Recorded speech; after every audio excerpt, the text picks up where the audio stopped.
They programmed you to call your awakening lazy.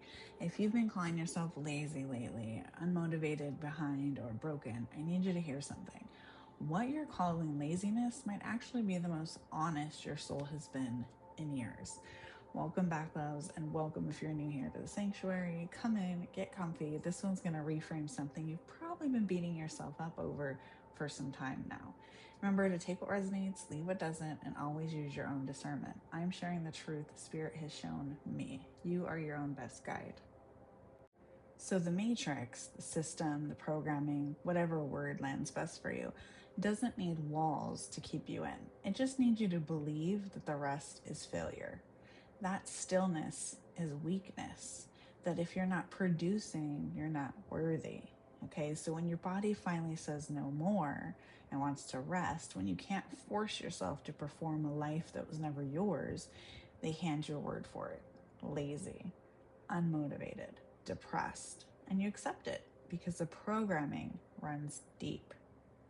But watch what's actually happening. You're not lazy about the things that are yours, right? You'll spend hours on what lights you up.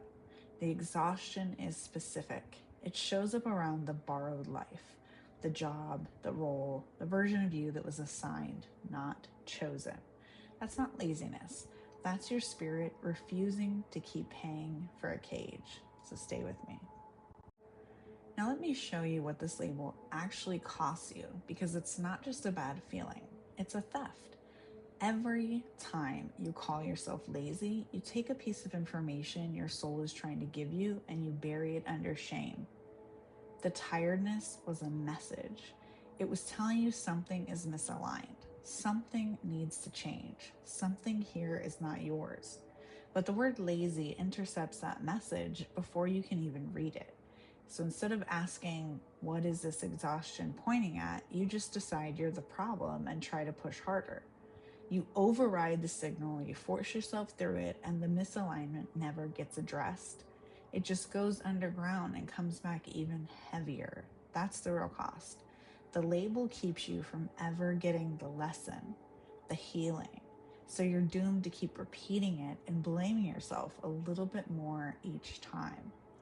And there's a deeper theft too. Shame is paralyzing. It is genuinely one of the lowest, most stuck energies a person can sit in. So the moment you accept lazy, you don't just miss the message. You drop into a state where change becomes almost impossible. You can't build a new life from self-hatred. You can't create from I'm broken. So the label doesn't just mislabel you, it pins you in place, which if you think about who benefits is exactly the point. So how do you know if this is what's happening to you? Well, let me give you the signs, and I'm going to be very honest as I go. And you need to be honest with yourself as well. The first one I already named. Your laziness is selective. You can lose 3 hours in something that genuinely lights you up, but you can't make yourself do 10 minutes of the thing you're supposed to want. That's not a willpower problem. That's a compass.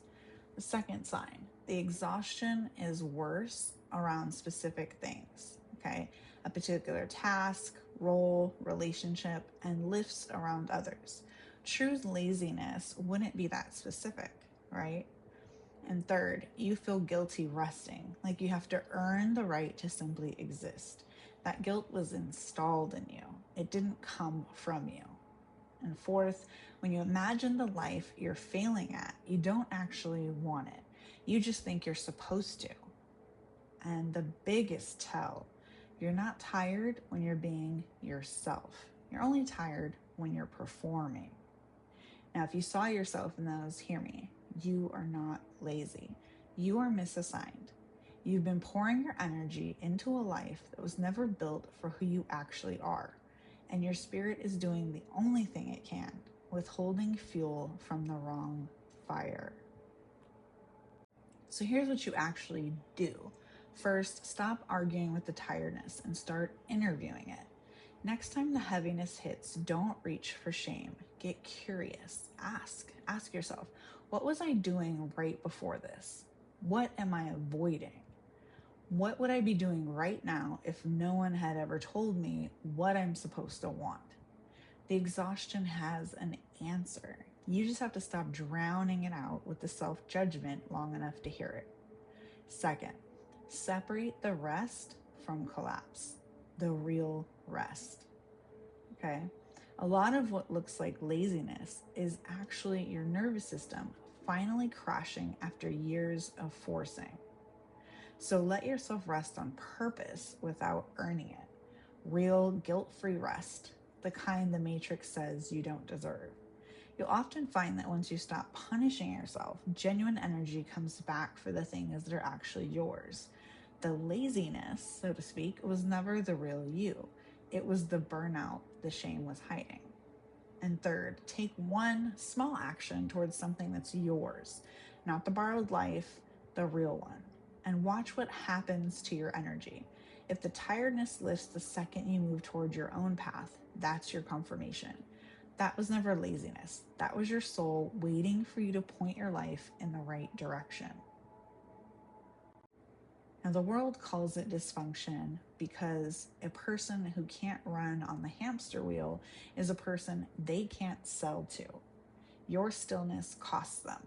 Your questioning costs them. So they pathologize it.